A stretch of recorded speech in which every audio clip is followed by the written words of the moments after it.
연세대학교 박영림 교수는 2023년 6월 15일자 경향신문에 이 같은 기고문을 올렸습니다. 띄워져요. 희망이란 지금보다 더 나아지리라는 가능성에 대한 믿음이다. 그런데 그 희망이 사라질 때 사람들은 절망하고 자살한다.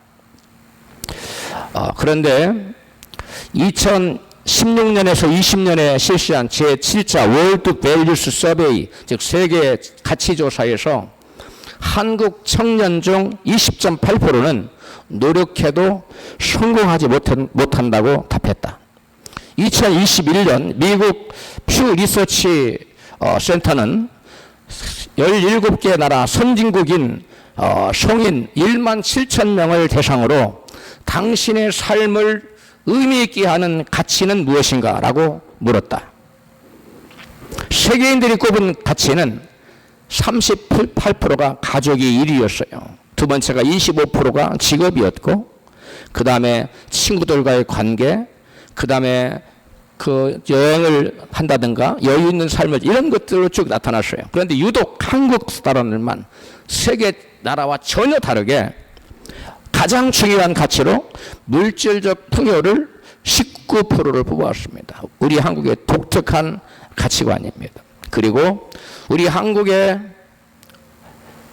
기독교인도 많고 불교인도 많은데 그 중에 종교가 나의 삶을 의미 있게 하는 가치라고 대답한 사람은 1%밖에 없었다고 꼽았다. 그런데 한국인들 중에 물질적 풍요를 누릴 수 있는 비율은 고작 10%라고 한다. 나머지 90%는 희망이 없이 살아가야 한다는 것이다. 경향신문에 실린 글입니다. 이 기고문이 굉장히는 아니고 상당히 긴데 핵심적인 내용만 여러분한테 소개해드렸습니다. 희망을 잃고 절망 중에 살아가는 한국의 젊은이들에게 과연 그 무엇이 꿈과 희망을 줄 수 있을까요? 절망은 죽음에 이르는 병이라고 정의한 키에르케고르는 절망의 반대말은 희망이 아니라 믿음이라고 말했습니다. 그리고 그 절망에서 벗어나려면 하나님을 믿고 의지하라고 그는 말합니다. 인간의 실존 그 자체는 절망을 안고 가야 하는 그러한 존재지만 믿음으로 하나님의 은혜 안에 거할 때에 인간의 절망은 해결된다고 키에르케고르는 역설했습니다. 따라서 모든 사람에게 예수 그리스도의 복음이 필요하지만 특히 오늘날 희망을 잃고 절망 가운데 살아가는 한국의 젊은이들에게 더욱 예수 그리스도의 복음은 필요한 것입니다. 절망을 느끼는 사람들에게만 하나님의 은혜가 필요하다는 사실을 예수님께서는 이같이 말씀하셨습니다. 마태복음 9장 12절 같이 읽습니다. 건강한 자에게는 의원이 쓸데없고 병든 자에게라야 쓸데있느니라. 이 병든 자가 바로 절망하는 자라고 생각하고 읽으십시오. 내가 의인을 부르러 온 것이 아니라 죄인을 부르러 왔노라 하시니라. 스스로가 나는 건강해, 나는 죄가 없어, 그래서 나는 불안하지 않아 라고 생각하는 사람에게는 하나님의 존재가 필요 없습니다. 그리고 하나님의 은혜는 더더구나 필요치 않다는 것입니다. 불가능한 한계 상황을 만났을 때에 사람들의 반응에 따라서 하나님을 믿는 자와 하나님을 믿지 않는 자들로 여러분 구분이 됩니다. 세상의 불신자들은 인간의 한계 상황 앞에서 낙심하고 체념하지만 신자들은, 하나님 믿는 자들은 하나님의 은혜를 구하며 하나님의 능력을 의지하여 그 한계 상황을 한계 상황에 도전합니다. 성경에는 이러한 인간의 힘으로 어찌할 수 없는 그러한 막다른 상황, 한계의 상황에 다다랐을 때 그 앞에서 그 하나님을 신뢰함으로 인간의 한계 상황을 뛰어넘어 전화위복이 된 그러한 이야기들로 가득합니다. 오늘 본문의 주인공인 여호수아는 한계 상황을 받았을 때 위기를 축복으로 바꿔버린 대표적인 사람이라고 할 수 있습니다. 하나님께서 신자들을 축복하시고자 할 때 대부분 인간의 한계 상황을 벗어나는 절망적인 상황을 허락하셔서 하나님의 자녀들로 하여금 하나님의 은혜를 구하게 하시고 하나님을 의지하도록 만듭니다. 그래서 그 결과 그 한계 상황을 극복함으로 놀라운 우리가 꿈꾸지도 못했던 축복이 여러분 화가 변해서 복이 되는 그러한 결과를 가져옵니다. 불가능한 그러한 한계 상황을 만났을 때 믿음이 없는 사람에게는 그 하나님이 허락하신 축복의 방법이 여러분 도저히 이해할 수 없는 것입니다. 이스라엘 백성이 요단강을 건너서 이제 가나안의 관문인 여리고 성을 함락시켜야만 이제 하나님이 들어가라고 하는 가나안 땅에 들어가서 가나안 땅을 차지할 수 있었습니다. 그런데 여리고 성은 천혜의 요새인 철옹성입니다. 그래서 이스라엘 백성들이 그 성을 정복할 수 있는 그 어떤 대책도 그 어떠한 능력도 가지고 있지 않았습니다. 이러한 막막한 상황에서 하나님께서는 여호수아에게 이해할 수 없는 기상천외한 명령을 내리십니다. 오늘 본문이지요. 같이 읽습니다. 시작. 여호수아 6장 3절. 여호와께서 여호수아에게 이르시되 너의 모든 군사는 성을 둘러 성 주위를 매일 한 번씩 돌되 엿새 동안을 그리하라. 제7일은 성을 7번 돌며 제사장들은 나팔을 불 것이며 그 나팔 소리가 너희에게 들릴 때에는 백성은 다 큰 소리로 외쳐 부를 것이라. 그리하면 그 성벽이 무너져 내리리니 백성은 각기 앞으로 올라갈지니라. 아멘. 여러분, 여호와 하나님께서 여호수아에게 내린 이 명령은 사람의 생각으로 볼 때 정말 말도 안 되는 정말 우스꽝스럽게 그지없는 그런 내용입니다. 고고학자들은 여리고 성은 그 누구도 함락시킬 수 없는 철옹성같이 견고한 천혜의 요새였다는 사실을 속속들이 밝혀냈습니다. 그런데 그러한 난공불락의 성을 함락시키기 위해 하나님께서는 오합지졸에 불과한 이스라엘 백성들에게 요구하신 방법이 무엇이었습니까? 매일 한 바퀴씩 그 성을 6일 동안 돌고 마지막 날에는 7바퀴를 돌고 그 다음에 나팔 소리를 크게 부를 때에 백성이 그리로 성이 무너져 내릴 텐데 올라가라는 것입니다. 여호와께서 여호수아에게 지시하신 방법이 여러분 인간의 이성으로 도저히 맞지 않고 납득이 가지 않은 그러한 명령이었습니다. 그러나 여호수아로서는 그 어떠한 다른 인간적인 방법이나 대책이 마땅한 다른 방법이나 대안이 없었습니다. 이제 여호수아는 인간이 할 수 있는 최선의 방법을 모색하든지 아니면 하나님이 지시하신 이해할 수 없는 방법 사이에서 둘 중에 하나를 선택해야만 했습니다. 여호수아는 인간이 취할 수 있는 최선의 방법을 택하지 않고 하나님의 약속을 부여잡았습니다. 여호수아 1장 5절입니다. 같이 읽습니다. 내가 모세와 함께 있던 것 같이 너와 함께 있을 것입니다. 너는 이 백성으로 내가 조상에게 맹세해 주리라 한 땅을 얻게 하리라. 아멘. 여호수아의 연약함을 아셨던 모세의 후계자로서 모세가 이스라엘 백성들을 그 계급에서 구출해내서 광야 40년 동안 이스라엘 백성 하나님께서 훈련하고 연단하는 그런 일을 모세가 맡았다면 이제 가나안에 들어가라고 하는 사명을 여호수아가 바톤을 받아서 그 중타대한 사명을 여호수아가 감당해야만 하는 것입니다. 여호수아는 여러모로 경험도 적고 미숙한 점이 많습니다. 여호수아가 얼마나 마음이 불안하고 여러분 힘들었겠어요. 여호수아로서는 참으로 너무나 감당할 수 없는 무거운 짐이었어요. 막중한 책임이었습니다. 그러한 여호수아의 연약함과 그 두려워하는 마음을 아셨던 하나님께서는 여호수아에게 말씀하셨습니다. 내가 모세와 함께 있었던 것 같이 내가 너와 함께 있을 것이라. 할렐루야. 임마누엘의 약속을 하나님께서 두려워하는 여호수아에게 약속해 주셨어요. 그래서 여호수아는 환경적으로는 도저히 불가능한 일들을 하나님의 약속의 말씀을 붙들고 믿음으로 전진하여 광야를 벗어나 애굽으로 들어가는데 첫 번째 난관이 뭐였냐면 요단강이었어요. 근데 그 요단강을 믿음으로 말씀 붙들고 내가 너와 함께하려는 그 말씀을 붙들고 능히 건넜습니다. 할렐루야. 그리고 요단을 건넜어요. 요단강을 건넜어요. 이제 여리고성이 보이는 그 앞에서 그 광야에서 하나님께서 여호수아에게 바랍니다. 너희 백성이 할례를 받지 않았으니 할례를 받으라. 여러분, 여호수아가 여러분 야곱의 그 자녀들이 그 백성들을 갖다가 할례를 시켜놓고 완전히 도둑해버리는 성경 말씀을 모를 리 있습니까? 잘 알고 있습니다. 할례를 받고 고통 중에 있을 때 여리고 백성이 치고 내려오면 꼼짝없이 다 전멸당해야 되는 상황입니다. 그럼에도 불구하고 여호수아는 믿음으로 하나님 말씀에 순종하여 여러분 할례를 행했더니 그 누구 하나 여러분 여리고 성에서 이들을 공격하러 온 자가 없었어요. 이와 같이 하나님이 함께 하시라는 약속이 여호수아의 여러분 그 믿음의 행군 가운데 여러분 친히 나타났어요. 그래서 여러 가지 하나님의 말씀이 자기에게 이루어진다는 사실을 그런 체험으로 여러분 경험하면서 살아계신 하나님을 인격적으로 만나고 살아계신 하나님의 음성을 들을 수 있었고 하나님의 살아계신 하나님 인도를 받아서 살아계신 하나님에 대한 더욱 굳건한 신뢰와 믿음을 갖게 되었습니다. 여리고성은 그 어떤 강력한 군대라도 직접적인 공격이 불가능한 천의 요새였기에 여호수아 자기 힘으로는 아무것도 할 수 있는 일이 없었습니다.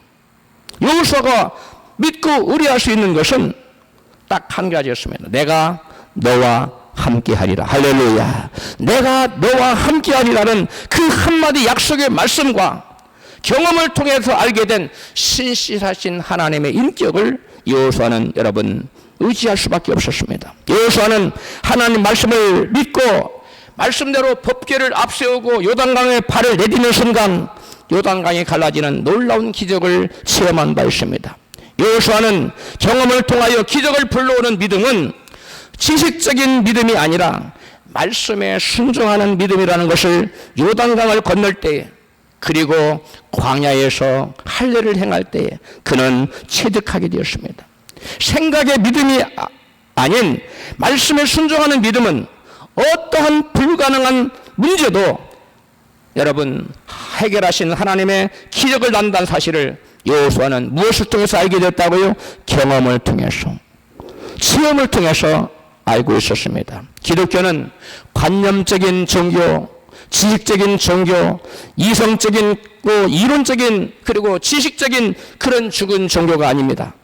기독교는 하나님을 인격적으로 경험하고 알게 되는 체험적인 살아있는 복음이 바로 기독교입니다. 할렐루야.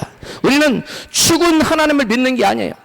지식으로만 그치고 어떠한 역사도 나타낼 수 없는 그러한 죽은 사실을 믿는 그러한 종교가 아니고 살아 역사하셔서 우리가 신음하고 부르짖고 기도할 때마다 손을 펴서 우리를 구원해내시는 살아 역사하셔서 우리를 도와주시는 하나님을 믿는 종교가 우리가 믿는 복음인 것입니다. 그래서 여호수아는 그러한 여러분 도저히 그 성을 정복할 수 있는 어떠한 힘도 없었지만 그 어떠한 힘도 없었지만 하나님의 약속의 말씀 내가 너와 함께하리라. 따라합시다. 내가 너와 함께하리라.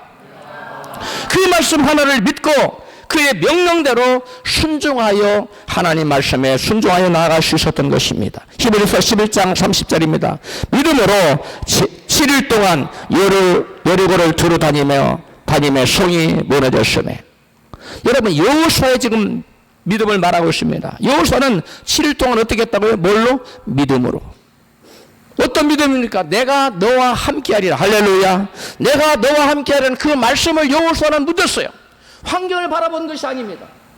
우리가 이루고자 하는 우리가 반드시 이루지 않으면 안 되는 우리가 반드시 무너뜨리지 않으면 안 되는 여리고성, 그런데 그 여리고성을 무너뜨릴 시민에게 전혀 없을지라도 우리는 그 여리고성을 빙빙 돌아야 하는 이유는 우리가 하나님 말씀을 부여잡고 내가 너와 함께하리라 하나님 말씀을 붙잡고 믿음을 가질 때 우리는 그 성을 내 힘으로는 도저히 무너뜨릴 수 없지만 하나님 말씀에 의지해서 믿음으로 돌 때 하나님 역사한다는 사실을 믿고 앞으로 전진해 나갈 수 있는 줄 믿습니다.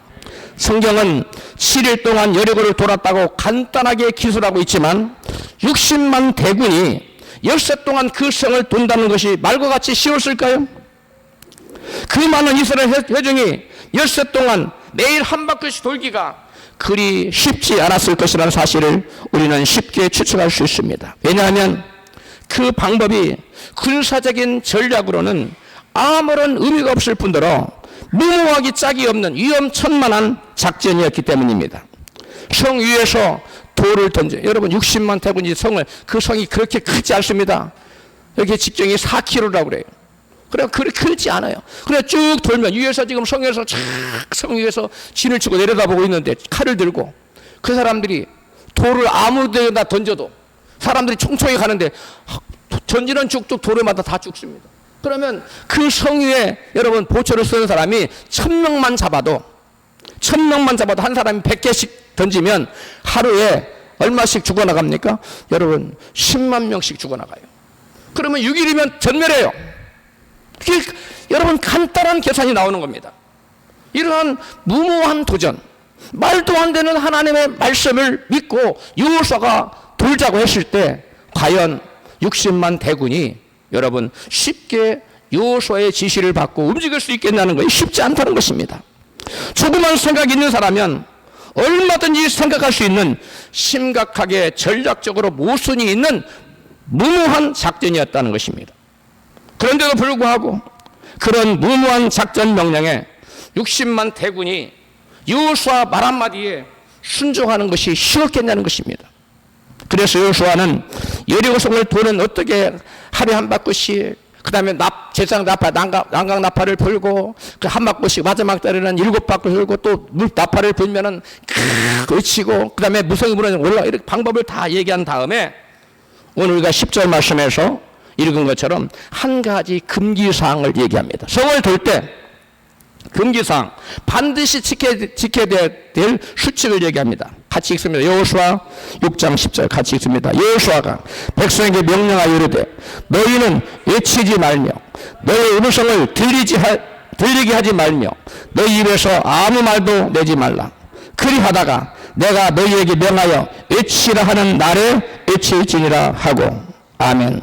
여기 보니까 너희 입 밖에 그 어떤 말도, 물론 아무 말은 고사하고 아무 소리도 내지 말라는 거예요. 힘들다고 끙끙 소리를 내지 말라는 겁니다. 그 어떤 소리도 입에서 내면 안 된다고. 열세 동안 철저한 침묵 가운데 성을 돌라고 지금 명령하고 있습니다. 여러분, 하나님의 약속을 성취하는 데 있어서 왜 이처럼 철저한 침묵의 명령이 필요할까요? 자신의 옛사람의 본성을 죽이지 못한 사람은 끊임없이 자아의 욕심을 따라 행동하려고 하는 죄의 본성이 있기 때문에 그렇습니다. 에베소서 4장 22절입니다. 같이 읽습니다. 너희는 유혹의 욕심을 따라 썩어져가는 구습을 쫓는 옛사람을 벗어버리고 오직 심령으로 새롭게 되어 하나님을 따라 의와 진리의 거룩함으로 지으심을 받은 새 사람을 입으라. 여러분, 철저히 회개하여 주의를 바꾸지 않은 사람은 성령님의 소원과 상충되는 육신의 정욕을 따라 사는 옛사람의 본성을 가지고 있기 때문에 여호수아가 아무리 그렇게 명령했을지라도 그들은 계속적으로 입술에서 성령님의 뜻과 하나님의 뜻과 반대되는 소리가 나올 것을 여호수아는 미리 예측했던 것입니다. 우리 옛사람의 본성은 하나님을 주인으로 모시고 하나님의 성령의 뜻대로 살려 하지 않고 자기가 주인이 되어서 자기의 뜻을 관철시키려고 합니다. 그 사실을 너무나 잘 아셨던 성령님이 성령의 사람 여호수아를 통해 군사들 중에 행군 도중에 그 누구도 아무 말도 못하도록 하게 한 것이었습니다. 진정 회개하여 일생의 주인을 바꾸지 않은 사람들은 자신의 육체 욕심 때문에 성령의 소욕을 거스리는 죄의 본성을 가지고 살아갑니다. 갈라디아서 5장 16절에 그걸 말씀하면 같이 있습니다. 내가 이르노니 너희는 성령을 쫓아 행하라. 그리하면 육체의 욕심을 이루지 아니하리라. 육체의 소욕은 성령을 거스리고 성령의 소욕은 육체를 거스리나니 잘못 써졌어요. 거자예요. 거스리나니 그 둘이 서로 대적함으로 너희의 원하는 것을 하지 못하게 하려 함이니라. 우리가 육체의 욕심을 쫓아 살 수도 있어요. 성령의 소원을 쫓아 살 수 있어요. 그런데 우리가 육체의 욕심을 쫓아 살면 이 마귀가 그 사람 삶에 개입해서 그가 원하는 그 어떤 일도 이루지 못하도록 다 막아버린다는 거예요. 그래서 성령께서는 바울을 통해서 갈라디아에서 너희는 육체의 욕심을 따라 살지 말고 누구의 소원을 쫓아 살라고요? 성령의 소원을 쫓아 살라고 말하고 있습니다. 하나님의 주인이 아닌 자기가 주인인 사람은 교회에서 어떠한 공동체에서 자기 뜻과 다르게 어떤 일이 진행되면 불평, 불만이 가득하여 부정적인 말을 쏟아놓게 되어 있습니다. 그래서 그런 사람은 성령의 인도를 받지 못하고 마귀의 지배를 받고 살기 때문에 아무리 기도해도 오늘 성경에 보니까 조금 전에 말씀하신 너희 원하는 것이 이루어지지 않는다는 거예요. 그래서 우리는 철저히 우리가 나 자신을 바라봐야 돼요. 나 자신을 바라보고 내가 지금 성령의 소원을 쫓아서 생각하고 말하고 행동하는가, 아니면 내가 육체의 소욕을 쫓아서 마귀의 지배를 받고 지금 생각하고 말하고 행동하는가를 나 자신을 잘 살펴야 돼요.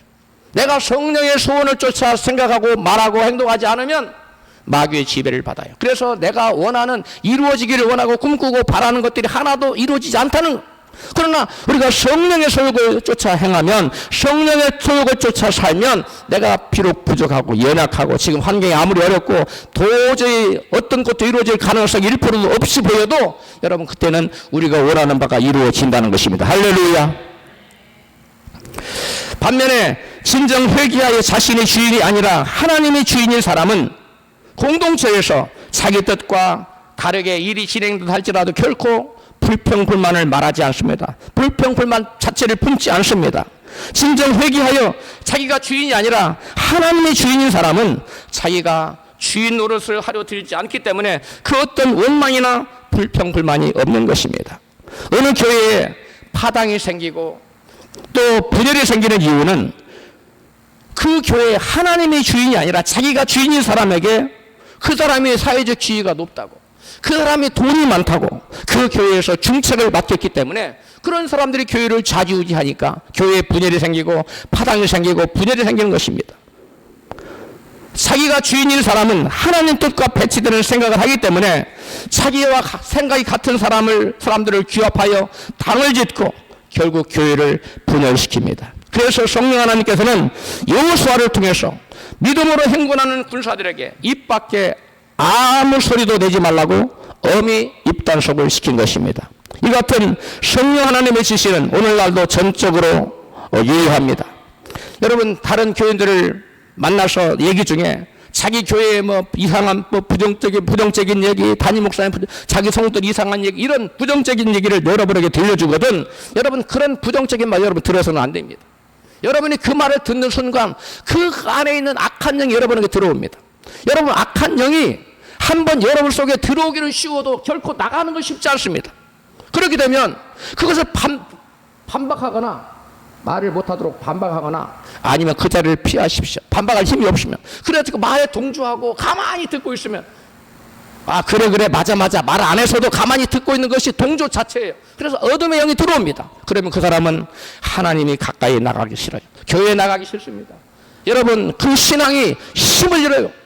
생동력이 없어집니다. 그러므로 여러분, 부정적인 말하는 사람의 말을 여러분, 누가 그런 부정적인 다른 교인 여러분에게 하거든 철저히 그 말을 막으시길 바랍니다.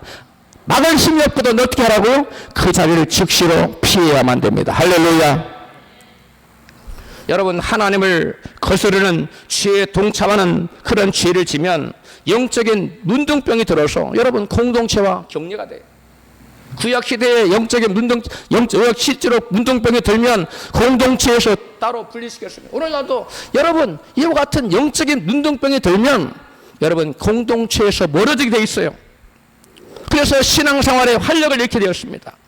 다음으로 우리가 매일 여리고성을 도는데 전혀 어떠한 변화도 없는 것에 대해서 이스라엘 백성들이 자신의 생각을 한마디씩 한다고 생각해 보십시오. 오늘이 5째 날인데 오늘 또 전혀 무너져 내릴 조짐이 없질 않나. 맞아, 여호수아 장군이 하나님 음성을 잘못 들은 것 같아. 이쯤 되면 족장들을 모아놓고 대책 회의도 좀 하고 회중들의 좋은 의견도 좀 들어보고 그렇게 하는 것 아닌가? 여호수아 장군만 자기 혼자만 하는 음성 듣나? 여호수아 장군이 너무 주먹구구식으로 작전을 수행하고 있구만. 여호수아 장군이 우리들과 사이도 없이 너무 독단적으로 회중들을 이끌고 있다고. 지금까지 아무런 조짐이 없는 거 보니 더 이상 이 성을 돌아봤자 생고생만 하는 거야. 이쯤에서 멈추자고 건의를 해야 하지 않을까?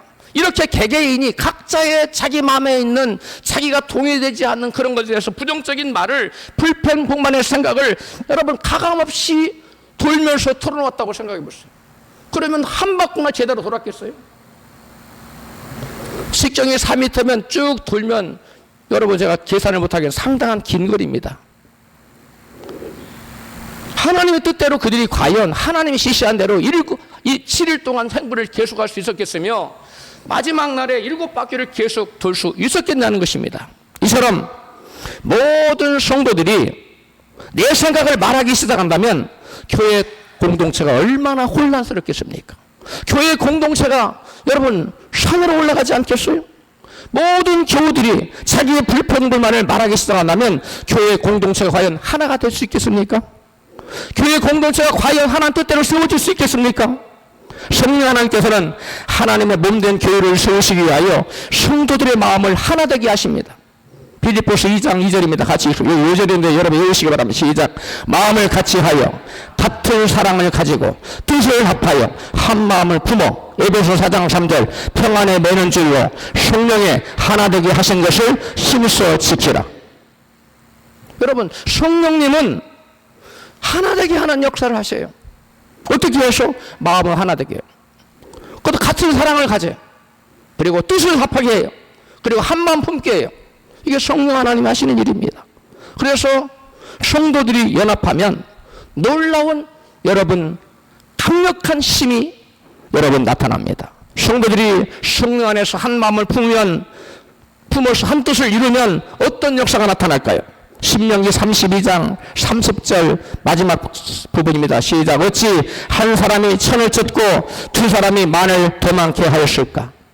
그 다음에 레위기서 26장 8절 너희 다섯이 백을 쫓고 너희 백이 만을 쫓으리니 한 사람이 천을 쫓았으면 여러분 두 사람은 몇을 쫓아야 됩니까? 2천 쫓아야 돼요. 그런데 몇을 쫓았다고? 만을 쫓았다는 거예요. 다섯이 백을 쫓았다면 그러면 여러분 100이면 얼마야 돼요? 100이면 2천을 쫓아야 됩니다. 그런데 만을 쫓았다는 거예요. 그 둘 다 공이 몇 배의 시너지 효과가 나타났다는 거예요? 5배. 여러분 성도들이 마음을 합해서 한 마음을 품고 한 뜻을 품고 여러분 뜻을 합하고 마음을 같이 해서 한 마음 품으면 그래서 믿음으로 전진해 나가면 우리가 가진 힘보다도 적어도 미니멈 5배의 놀라운 여러분 시너지 효과가 나타난다는 거예요. 할렐루야. 그래서 성도들은 마음을 합하라는 거예요. 같은 말을 하라는 거예요. 같은 생각을 가지라는 겁니다. 같은 말을 하라는 겁니다. 같은 목적을 가지라는 거예요. 여러분 그런데 반대로 한 공동체에서 부정적인 말이 돌기 시작하면 그 말도 연합하는 강력한 파워를 갖게 됩니다. 상상을 초월하는 엄청난 파괴력을 가진다는 사실을 여러분이 아셔야 됩니다. 성령님과 반대로 악한 영인 마귀는 연합이 아니라 하나됨을 맞는 분리의 영입니다. 에덴 동산에 찾아온 마귀는 그럴싸한 말로 아담과 하나님 사이를 갈라놨고 하와와 아담과 하담 부부 사이를 갈라놨어요. 서로를 원망하는 사이로 만들어놨어요. 하나님과 인간 사이를 그렇게 살아가는 사이인데 대적하는 사이로 여러분 만들었어요. 왜 그래요? 멸망시키기 위해서 아담과 하와를 멸망시키기 위해서 그렇습니다. 오늘날도 마귀는 하나님 사랑하는 성도들을 멸망시키기 찾아와서 온갖 그럴싸한 말로 속삭이며 하나님과 멀어지게 합니다. 그리고 주님의 교회와 주님의 지체들과 멀어지게 만듭니다. 마귀는 이전 교회와 비교시키면서 이런저런 부정적인 생각과 불평만을 갖게 만듭니다. 마귀의 속삭임에 속아 넘어가면 자기도 모르게 교회에 대해서 여러 가지 자기 생각과 맞지 않는 것에 대해서 부정적으로 말하기 시작합니다. 그 사람은 자기의 의도와는 다르게 마귀의 종이 되어서 자기도 모르게 교회를 분열시키고 교회를 무너뜨리는 죄를 짓고 있는 줄 그 사실조차도 모릅니다. 자기는 전혀 교회를 분열시킬 그런 의도가 없었어요. 자기는 전혀 교회를 무너뜨릴 의도를 가지고 부정적인 말을 한 게 아니에요. 그런데 결과적으로 마귀에게 사용되어서 여러분 교회를 분열시키고 무너뜨리는 마귀의 종노릇을 하게 된다는 것입니다. 여러분 사공이 많으면 배가 어디로 올라갑니까? 산으로 올라갑니다. 그 말이 여러분 교회에서도 그대로 적용될 수가 있습니다. 교회는 사람의 말을 듣고 움직이는 단체가 아닙니다. 공동체가 아니에요. 교회는 오직 하나님의 성령의 음성만 듣고 나가는 공동체입니다. 믿으시면 아멘 하십시다. 내 생각과 맞지 않아도 조금 참고 기다리는 것이, 참고 인내하는 것이 훨씬 현명할 때가 많다는 것을 여러분 기억하시기 바랍니다. 만일 이스라엘 백성이 여리고성을 돌면서 내 생각과 다르다고, 나는 이 작전에 동의하지 않는다고 부정적인 말을 했다면 여호수아에 대한 신뢰도 깨어지고 하나님을 향한 믿음도 잃어버렸을 것입니다. 성경을 가만히 보십시오. 하나님은 침묵 가운데 역사하십니다. 하나님은 침묵하는 가운데 조용히 물밑에서 역사하시는 것을 볼 수 있습니다. 이스라엘이 애굽의 추격군대와 홍해 바다의 진퇴양난의 상황에서 두려워하며 떨며 불안해하고 있을 때, 하나님을 원망하고 있을 때 출애굽기 14장 3절에 보면 모세가 이렇게 말합니다. 같이 읽습니다. 너희는 두려워하지 말고 가만히 서서 여호와께서 오늘 너희를 위하여 행하시는 구원을 보라. 뭐 하면서? 가만히 있어. 침묵하라는 거예요. 이스라엘 백성들은 지금 막 입을 크게 열었어요. 하나님을 원망했습니다. 지도자 모세를 원망합니다. 애굽에 매장지가 없어서 여기까지 끌어올려 소리를 여기서 광야에서 죽게 하느냐. 그리고 모세를 원망하고 하나님을 원망합니다. 그런데 모세가 기도할 때 하나님께서 그 모세에게 말씀하셨어요. 너희는 가만히 있어라. 제발 좀 입을 좀 다물고 원망 불평하지 말고 가만히 있어라. 그래하면 살아계신 하나님, 전능하신 하나님이 나타나셔서 문제를 해결하고 역사할 것이다. 할렐루야. 여러분, 우리가 가만히 서서 침묵할 때 하나님의 음성을 들을 수 있습니다.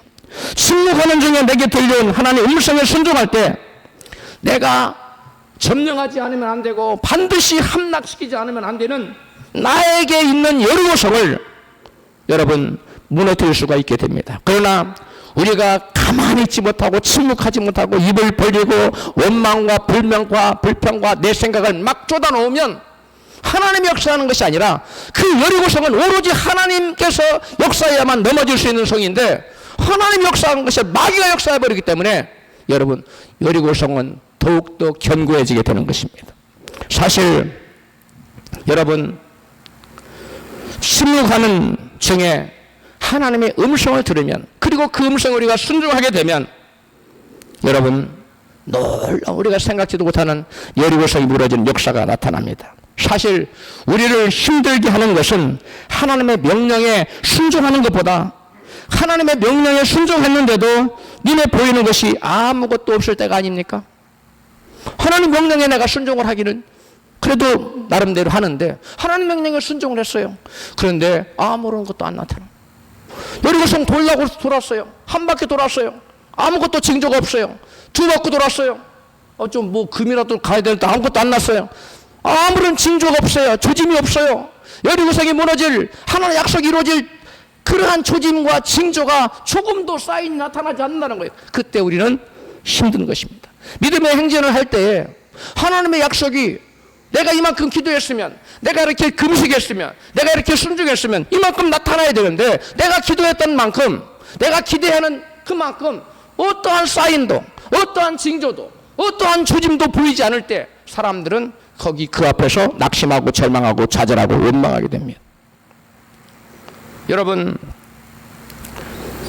하나님 말씀에 믿음으로 순종했는데 그럼에도 불구하고 눈에 보이는 그 징조가 어떤 것도 나타나지 않을 때 사람들은 동요하게 되고 여러분 낙심하고 흔들리게 돼요. 여호수아가 염려한 것이 바로 그것입니다. 하나님의 약속은 며칠째 이루어지는 겁니까? 제7일에 이루어지는 거예요. 그리고 7일도 6바퀴까지 돌아가 아니라 7바퀴를 다 돌고 그 다음에 그것으로 그때도 아니고 어느 때예요? 며칠 때. 그때 성이 무너져 내린다고 하나님 약속하셨어요. 그런데 하나님의 약속은 제7일째 이루어질 것인데 이스라엘 백성들은 그 기간을 참지 못하고 불평과 불만을 쏟아내어서 불신앙이 회중들 가운데 확산될까 봐서 여호수아는 염려했던 거예요. 그래서 너희는 입술에 말이 뭐하지 않게 하며 들리지 말게 하고 입 밖에서 어떤 소리도 뭐하지 말게 하라, 들리지 않게 하라. 할렐루야.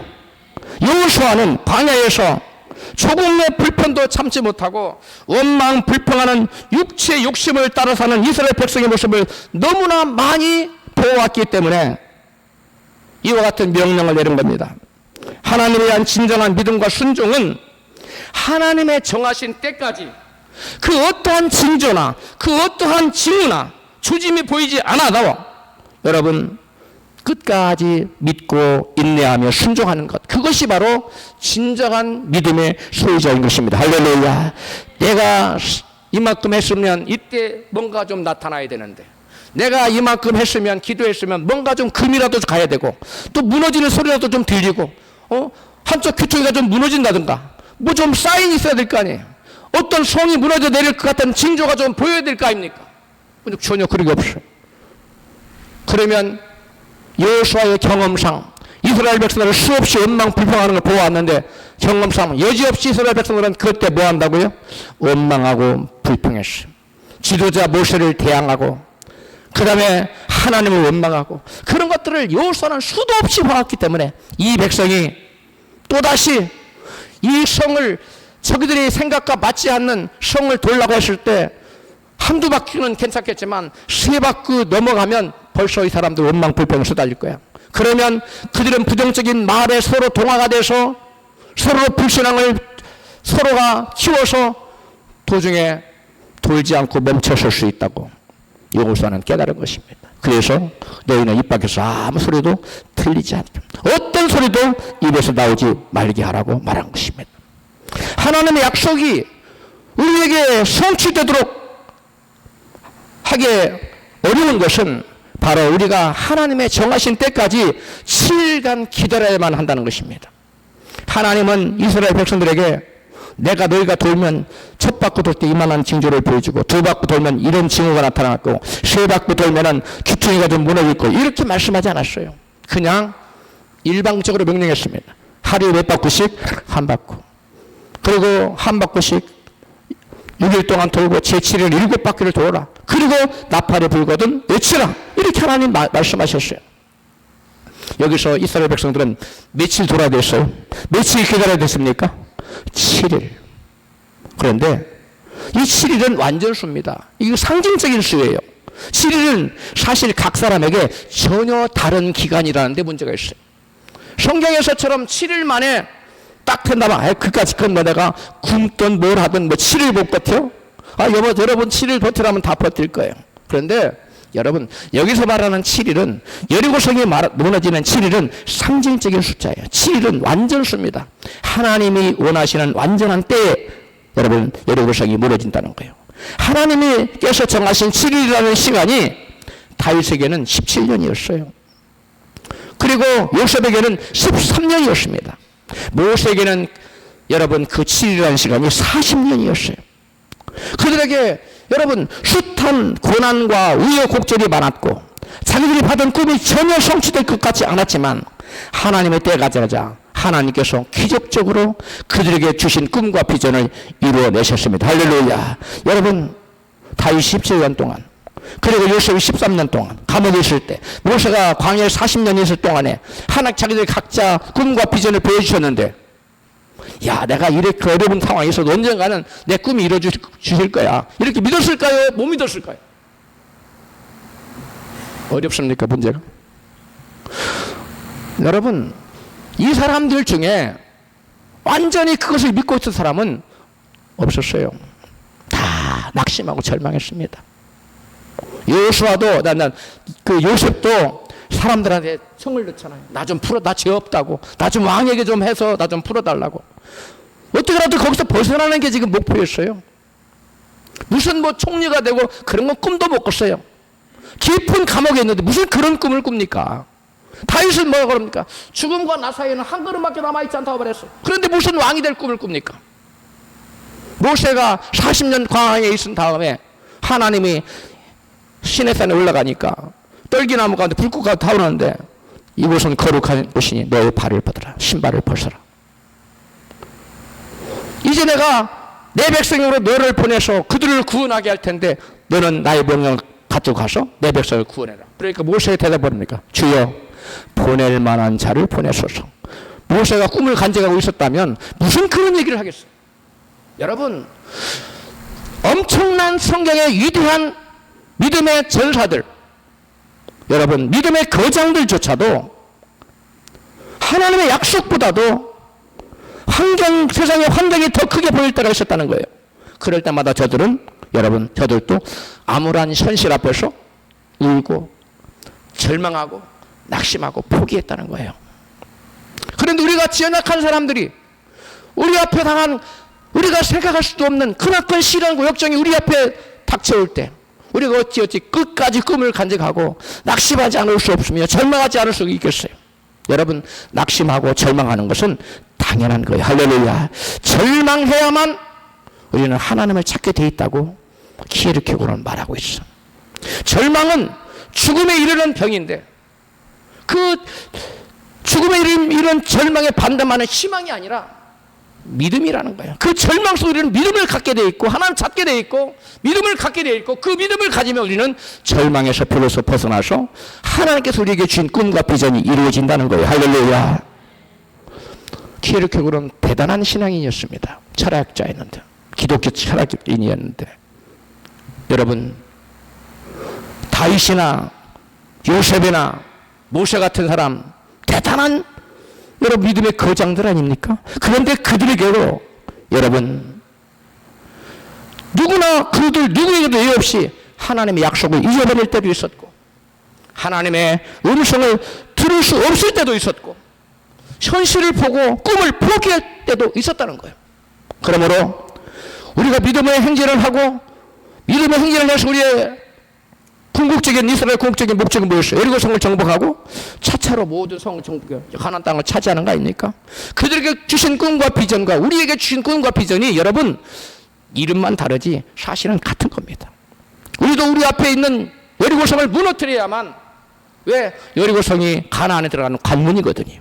그 성을 무너뜨리지 않으면, 여리고성을 정복하지 않으면 가나안 땅, 약속의 땅을 받을 수가 없어요.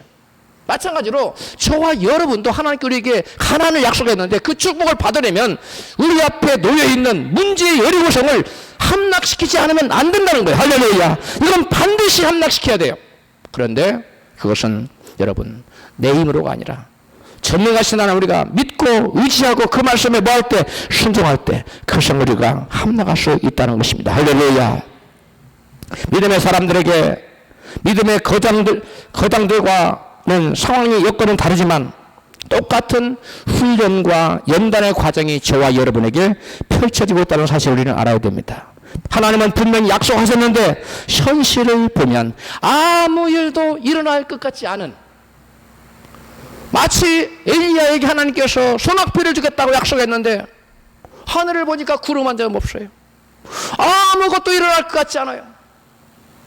그런 상황에 여러분 엘리야가 7번까지 가서 기도했을 때, 하나님 말씀을 부여잡고 끈질기게 기도했을 때 손바닥만한 구름 한 점이 떠올랐어. 그 말씀 믿고 나아갔을 때 여러분 3년 반 동안 닫혔던 하늘문이 열리고 그 메말랐던 대지가 그 소낙비로 다 촉촉하게 적셔지는 놀라운 역사가 나타나지 않았습니까? 여러분, 우리는 하나님의 약속이, 우리가 하나님의 약속을 분명히 받았는데 그럼에도 불구하고 나의 삶의 현실 가운데는 그 약속과 너무나 거리가 멀고 전혀 그 약속이 이루어질 것 같지 않은 그러한 현실을 바라볼 때, 말씀 바라보지 않고 환경을 바라보고 그러한 불가능한 현실을 바라볼 때 여러분 우리는 낙심할 수밖에 없다는 거예요. 그때 우리가 부여잡을 건 뭐냐? 하나님의 약속의 말씀이에요. 내가 너와 함께 하리라. 할렐루야. 따라합시다. 내가 너와 함께 하리라. 이 약속의 말씀 붙들어야 돼요. 그래서 우리가 그 약속의 말씀 붙들어야 우리가 믿음이 생기는 거. 그 믿음을 놓치면 우리는 좌절하고 절망할 수밖에 없습니다. 그럼 우리는 불행한 인생이 되는 거예요. 아무리 힘들고 어려워도 꿈이 있는 사람은 불행하지 않습니다. 주옥 같은 환경에서도 꿈이 있는 사람은 행복한 거예요. 그러나 여러분 환경이 아무리 녹록해 보여, 아무리 쉽게 보여도 여러분 꿈이 없는 사람은 그 앞에 좌절하는 거예요. 여러분 그 꿈은 우리가 뭘 가질 때? 믿음을 가질 때. 우리가 여러분 절망은 우리를 죽음으로 이끄는데 그 절망을 딛고 사는 것은 우리가 내가 희망을 가진다고 되는 게 아니에요. 하나님 믿을 때, 하나님의 약속의 말씀을 부여잡을 때 여러분 우리에게 그것이 꿈으로 비전으로 바뀌는 것입니다. 할렐루야. 매일 여리고 성벽이 조금씩 금이 가고 성이 무너져 내리는 세미한 소리가 좀 들리고 조짐이 조금씩 보인다면 좋을 텐데 그렇지 않으니까 힘이 드는 것입니다. 매일 조그마한 기적이라도 일어나서 하나님이 역사하고 내 삶에 개입하고 나를 내게 주신 꿈과 비전의 길로 인도하고 있다는 사실을 우리가 인지할 수 있다면, 이래 볼 수 있다면 좋을 텐데 하나님은 침묵을 할 뿐 그런 걸 조금씩 보여주지 않는 분이라는 거예요. 왜 그래요? 우리로 하여금 그런 어려운 환경 가운데 누구를 바라보라고? 하나님을 바라보라는 거예요. 그리고 무엇을 붙들려고? 하나님의 약속을 붙들라는 것입니다. 우리의 믿음을 성장시키기 위해서 하나님은 이마만한 조짐도 보여주지 않아요. 이마만한 징조도 보여주지 않아요. 하나님은 입을 닫고 침묵하고 계십니다. 그때 우리는 너무나 힘들고 어려워요. 마음이 답답합니다. 포기하고 싶습니다. 뒤로 물러가고 싶습니다. 그러나 누이의 고추가 누이에서 나올 때 그 고추를 여러분 뚫고 나올 때 반나절 동안 계속 해가지고 힘을 발려서 나옵니다. 그러고 뚫고 나오면 나비가 되어 창공을 활을 달아요. 그런데 그 나방이 나오는 거 너무 안타깝다고 면도칼로 딱 잘라줘 보세요. 나가 땡글땡글 둥글다가 한두 시간 오면 죽어버립니다. 하나님이 우리가 이게 고난 가운데 좀 면도를 넣어서 촥 해줘가지고 싹 나오게 해주면 좋을 것 같은데 하나님은 침묵하세요. 그렇지 않으세요. 우리가 그렇게 되면 우리 영혼이 죽어버려요. 우리가 하나님을 떠납니다. 하나님 찾지 않습니다. 독립하려고 그래요. 내 힘으로 뭔가를 하려고 해요. 하나님께서 침묵하시는 이유입니다. 하나님 왜 침묵하고 계세요? 하나님 나의 절기를 못 들으세요?